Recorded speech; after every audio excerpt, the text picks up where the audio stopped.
လွှာစာအိတ်တွေအစင်သင်းဖြစ်ပြီဆိုရင်အခုတော့မျိုးစေ့ထည့်ပြီးမှုထွက်အောင်လုပ်ကြမယ်ပထမဆုံးပိုးတက်ပြီးအေးသွားတဲ့လွှာစာအိတ်ကိုယူပါအိတ်ကိုဖွင့်ပြီးမှုမျိုးစေ့ကိုတန်ရှင်းစွာထည့်ပေးရမယ်မျိုးစေ့ကိုအလယ်ပိုင်းမှာသို့မဟုတ်အပေါ်ပိုင်းမှာထည့်နိုင်ပါတယ်ပြီးရင်အိတ်ကိုပြန်ပိတ်ပြီးလေမဝင်အောင်ထိန်းထားပါမျိုးစေ့ထည့်ပြီးနောက်အမှောင်နေရာမှာထားပေးရမယ်အပူချိန်ကို20မှ25ဒီဂရီတွင်ထားပါ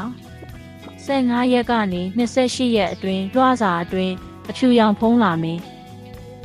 မှုမြင်ပြည့်သွားတဲ့အခါအိတ်ကိုအလင်းရောင်နည်းနည်းရှိတဲ့နေရာကိုပြောင်းထားပါလေဝင်လေထွက်ကောင်းအောင်လုပ်ရမယ်နေ့စဉ်နှစ်3ချိန်ရေကို mix ပုံစံနဲ့ဖြန်းပါဆိုထိုင်းမှု80 90ထိထိန်းထားရမယ်9ရက်အတွင်းမှုပွင့်တွေထွက်လာမယ်မှုရှည်လာပြီးအလှဆုံးချိန်မှာခူးယူနိုင်ပါတယ်